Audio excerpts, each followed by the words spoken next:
Coming up, I go where few tourists have ever been in Pakistan. I discover the people and share the special reason that I keep on returning to this beautiful place. Don't look down. Today I'm about to climb up to an epic viewpoint called Marsur Rock, unseen by many tourists. I'm accompanied by my guide Raji and his nephew Atiq, and this is the first time they have attempted the climb. But that's not the only problem. I will be heading to an altitude of approximately 3,800 metres. With the altitude, I feel like I haven't done a workout in about 13 years. I wanted to see if there was any other way to the top without having to walk. Do you have yaks to kind of carry people with, maybe? Raji confirmed no yaks were available, so here are my options. There are two ways to get to that rock. Is one an elevator? This is one of those. Where's the elevator? Look, he's just turned left. Look, look. Is there a lift? This is a shorter one, shortcut. So literally we're taking the shortest route. Short and hard, or long and slightly hard. Okay, let's go short and hard. Okay.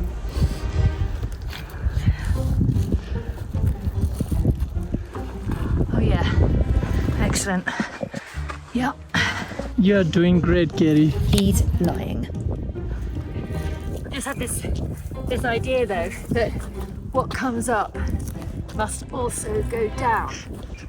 We're now about a tenth of the way up. The epic views are starting to kick in, and I'm having some thoughts on my current situation. I've realised that mountaineering is about mind over matter. The minute you just think that you're walking on a pavement, it's fine.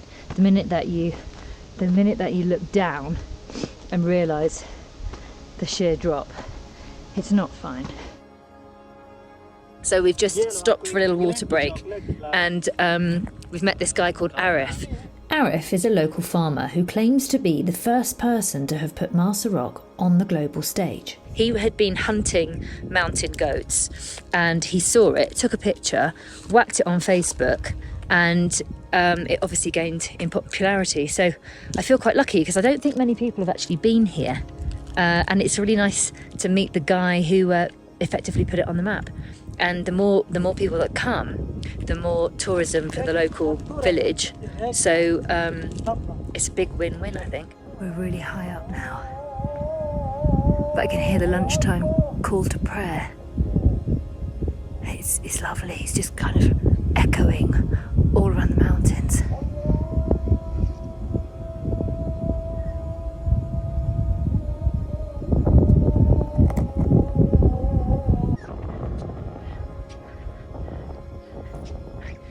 Do you know, I can really feel it now. I can just do about 20 steps.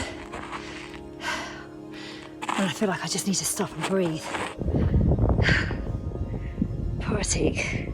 He's carrying all my things. It's very kind. It doesn't look that far.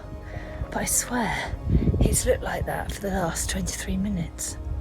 I was finding the altitude difficult to manage, but I also know that the best things in life are often the hardest to get. So we pushed on, and I can honestly say this is one of the best views I have ever seen. Worth every step. In case you're wondering, that's not Marsur Rock. Apparently, it's just the other side. Almost at the top.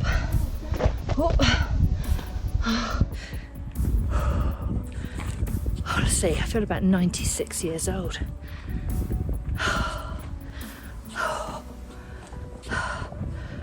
My lungs were now bursting, and I didn't feel I could go much further. Luckily though, we'd just made it to the awe-inspiring Marsur Rock.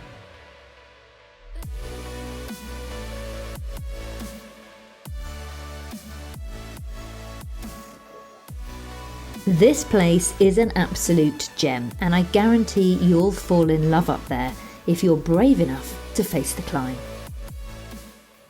Next on our list was somewhere down in the valley and totally different.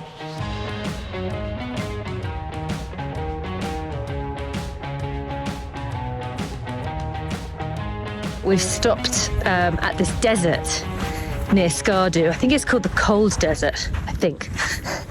And it is cold. Look, check the mountains behind me. I'm just walking up to this river, which is winding its way past the mountains, through the mountains, and it's this incredible blue. Nicer than my jumper, in fact. I'll show you. This desert is officially known as the Katpana Desert. It's located at high altitude and often covered in snow in the winter.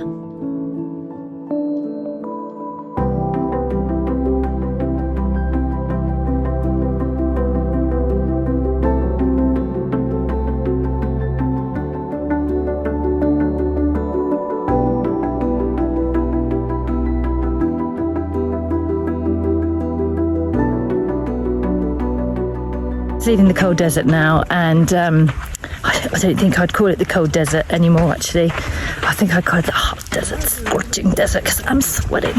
But we're just going to go for a nice big lunch. I feel like it's justified. After emptying the entire Katpana Desert from my London trainers, we headed for Skardu for a bite to eat. So we've just stopped at a little cafe in Skardu. We're on our way to Gilgit today, and lunch has been served. Look at this. One thing that I want to bring back to London, well, actually, I want to learn how to make, is proper chai. It's literally the best ever. I mean, move over Tetley, move over. It's just never going to be as good as this. It was time now to jump into the car and head for Gilgit, a long old drive. Traffic jams here are exactly like London.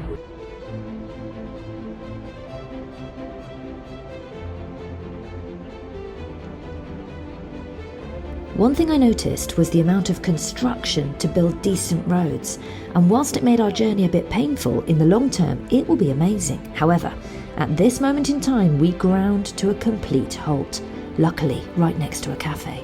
It's like a crazy single path track. And as you can see behind me, there's loads of cars on the bridge.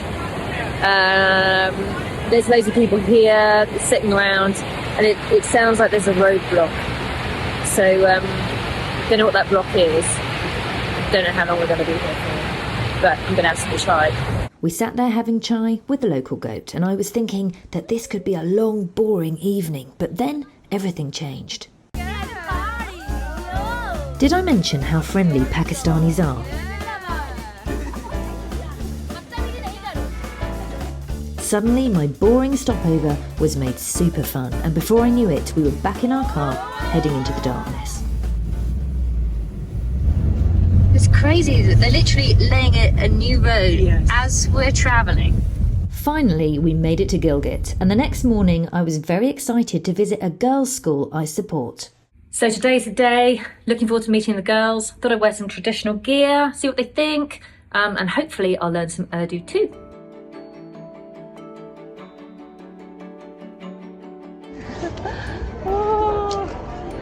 Amazing. I actually sponsor a girl in this school, and this was the very moment that I recognised her for the first time from the photos that had previously been shared with me.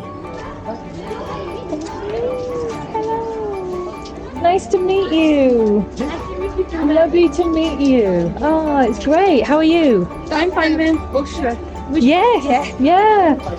I'm very excited about seeing your school. Yeah, very excited.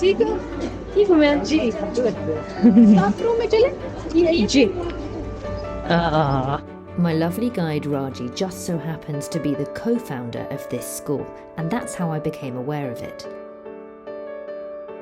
In this area you'll find a local secondary school for boys, but girls' education here stops around age 12, and less girls are able to afford a bus for some 40 minutes to the nearest city of Gilgit, of which many can't.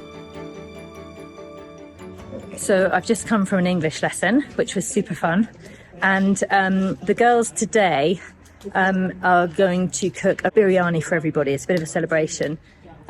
So it's also a home ec lesson. It's perfect. So I'm going to check out what they're doing. Hey Gary, here's your biryani. Let's see. Wow. Wow, that's huge.